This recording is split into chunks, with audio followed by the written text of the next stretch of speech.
Hello everyone, जय श्री कृष्णा। स्वागत है आप सभी का पूजा मैजिक में। कैसे हो आप सब? आज मैं आप लोगों के साथ शेयर करने वाली हूँ कि मैंने कान्हा जी की पूजा कैसे की, हमारे लड्डू गोपाल जी को कैसे सजाया और उनके भोग में क्या क्या बनाया। वीडियो एंड तक जरूर देखिएगा क्योंकि कान्हा जी का सुनहरा रूप देखकर मन प्रसन्न हो जाएगा। चलिए शुरू करने से पहले वीडियो को लाइक और चैनल को सब्सक्राइब करना बिल्कुल मत भूलिएगा। मैंने डेकोरेशन का वीडियो आप लोगों के साथ पहले ही शेयर कर दिया था। अब हम कान्हा जी का मक्खन बना लेते हैं। कहते हैं कान्हा जी को माखन बहुत पसंद था, इसीलिए जन्माष्टमी पर भोग में माखन जरूर रखते हैं। इसके लिए मैंने 2 चम्मच घी लिया है और उसमें आइस डाला।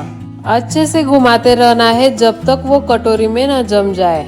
माखन बनाने को कुछ ज्यादा समय नहीं लगता, 2 या 3 मिनट में वो बन जाता है। देखिए कितना बढ़िया माखन बन गया है। आप चाहे तो इस पर केसर और घी डाल सकते हो। अब मैं यहाँ भोग के लिए एक मिठाई बना रही हूँ। उसके लिए हम 2 कटोरी नारियल पाउडर लेंगे, 1 कटोरी मिल्क पाउडर लेंगे। इसे हम अच्छे से मिक्स कर लेते हैं। उसके बाद हम लेंगे 1/4 कप शक्कर। इसे भी हम अच्छे से मिक्स कर लेंगे। अब हम इसमें डालेंगे 3-4 हरी इलायची। अब हम सबको मिक्सर में डालकर बारीक पीस लेंगे। मैं जैसे ही मिक्सर में बारीक पीस रही थी तो तभी शिव आ गया। मिक्सर का बटन बार बार चालू बंद कर रहा था। इसका तो मुझे तंग किए बिना मन ही नहीं लगता है। हमें इसे कुछ ज्यादा देर तक नहीं पीसना है। मैंने सिर्फ 1 मिनट तक ही पीसा था।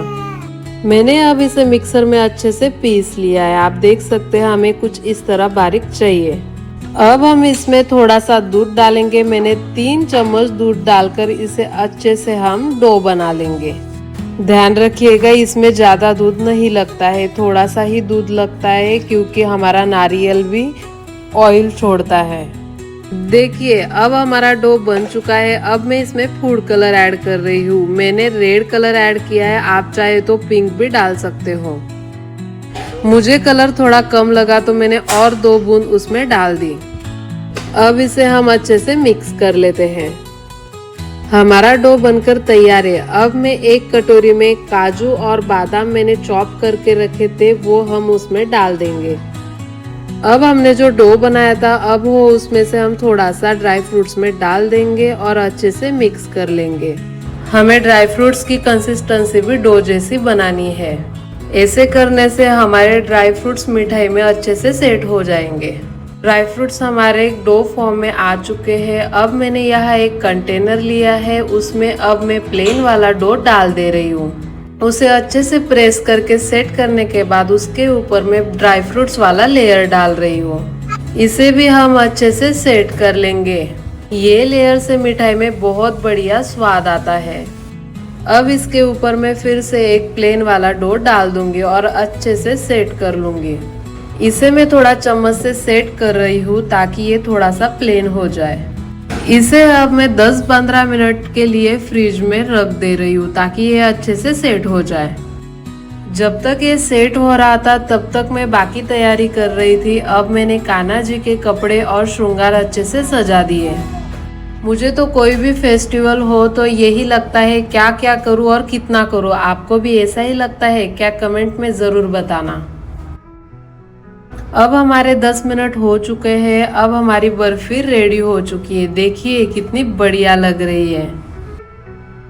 अब मैंने यहाँ भोग की सारी प्लेट्स, पूजा की सारी सामग्री रख दी है। अब हम उन्हें अच्छे से सजा देते हैं। मैंने हमारी मिठाई भी कट करके देखी। देखिए ड्राई फ्रूट्स की कितनी अच्छी लेयरिंग आई है। अब मैंने यहाँ भोग में सबसे पहले हमने बनाई हुई माखन मटकी रखी। फिर मैंने पीनट के लड्डू बनाए थे, चिक्की और कोकोनट मिठाई वाली प्लेट रखी।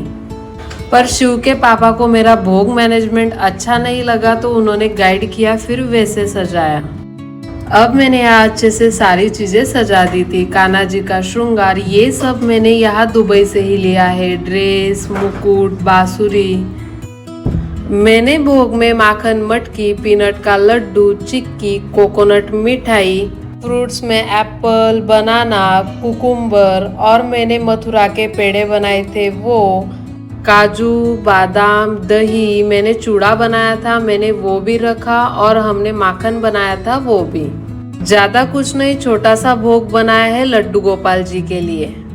अब मैंने कान्हा जी को भी लाया और सारी पूजा की सामग्री ले आई। ऐसी पूजा मैं फर्स्ट टाइम कर रही हूँ। हमारे यहाँ छोटा सा भोग रहता था, मीठी दशमी यानी गुड़ वाली चपाती, उसके साथ दही और खिचड़ी, वो भी मैंने बनाया है। उसका भोग हम बाद में लगाएंगे। आपके यहाँ पर किसका भोग लगता है मुझे कमेंट में जरूर बताना। सारी तैयारी अब मैंने कर ली है। अब हम कान्हा जी की पूजा करते हैं। सबसे पहले हम कान्हा जी के कपड़े और श्रृंगार निकाल लेंगे।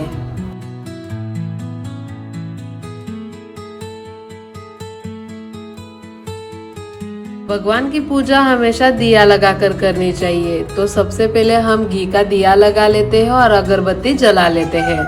अब हम कान्हा जी का स्नान कराते हैं। उसके लिए सबसे पहले हम 5 चम्मच पानी डालेंगे।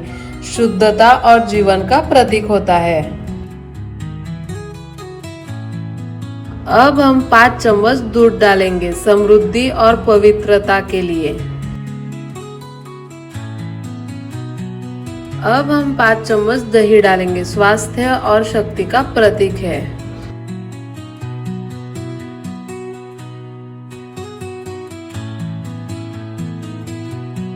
अब हम शहद डालेंगे, मधुरता और अच्छे रिश्तों का प्रतीक। देखिए कितने मस्त लग रहे हैं हमारे लड्डू गोपाल जी स्नान करते समय। अब हम घी डालेंगे, सुख, समृद्धि और भगवान के प्रति प्रेम का प्रतीक। अब हम चीनी डालेंगे, जीवन में मिठास और आनंद के लिए। इन सब पदार्थों के स्नान कराने को पंचामृत स्नान कहा जाता है। माना जाता है कि इससे भगवान प्रसन्न होते हैं और घर में सुख शांति आती है।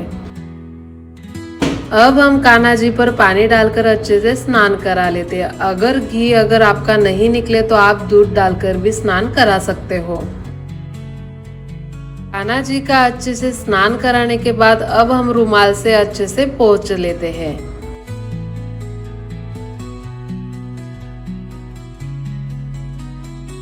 स्नान करके हमारे कान्हा जी कितने सुंदर दिख रहे हैं। अब हमने कान्हा जी को कान की बूंदें पहना दी।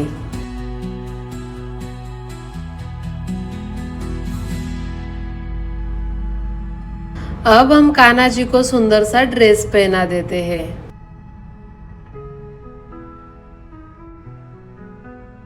कान्हा जी को अब हम सुंदर सी माला पहना देंगे ताकि वो बहुत सुंदर दिखे। अब हम कान्हा जी को प्यारा सा मुकुट पहना देंगे।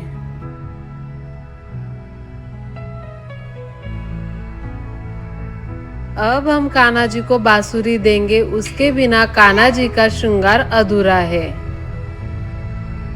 देखिए कितने प्यारे लग रहे हैं हमारे लड्डू गोपाल जी। मुझे कमेंट में जरूर बताना ये कान्हा जी का रूप आपको कैसा लगा। मैंने वीडियो में लड्डू गोपाल कितने बार बोला वो मुझे कमेंट में जरूर बताइएगा। अब बारी है लड्डू गोपाल को झूला झुलाने की। हमने लड्डू गोपाल जी को झूले में बैठाया। मैंने उनका टोप और बांसुरी ठीक कर दी। देखिए कान्हा जी का रूप कितना सुंदर दिख रहा है। अब मैंने कान्हा जी की अच्छे से आरती कर ली। अब बारी है हमारे कान्हा जी को झूला झुलाने की। फिर मैंने अच्छे से झूला झुलाया। कितने प्यारे लग रहे हैं हमारे लड्डू गोपाल।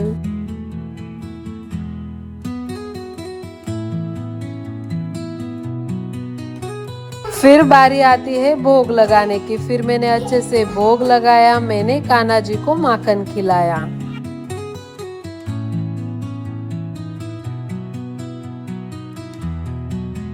फिर मैंने मेरे छोटे कान्हा को भी माखन खिलाया और उसने भी अपने हाथ से खाया। देखिए उसे कितना पसंद आया है। फिर उसने भगवान जी को नमस्कार किया। अब मैंने यहाँ मीठी दशमी, दही और खिचड़ी का भोग लगा दिया। आपको कैसा लगा वीडियो मुझे कमेंट में ज़रूर बताइएगा और चैनल को सब्सक्राइब करना बिल्कुल मत भूलिएगा। और आप लोग कैसे मनाते हो कान्हा जी का बर्थडे मुझे ज़रूर बताइएगा। मिलते हैं अगले वीडियो में, तब तक के लिए जय श्री कृष्णा।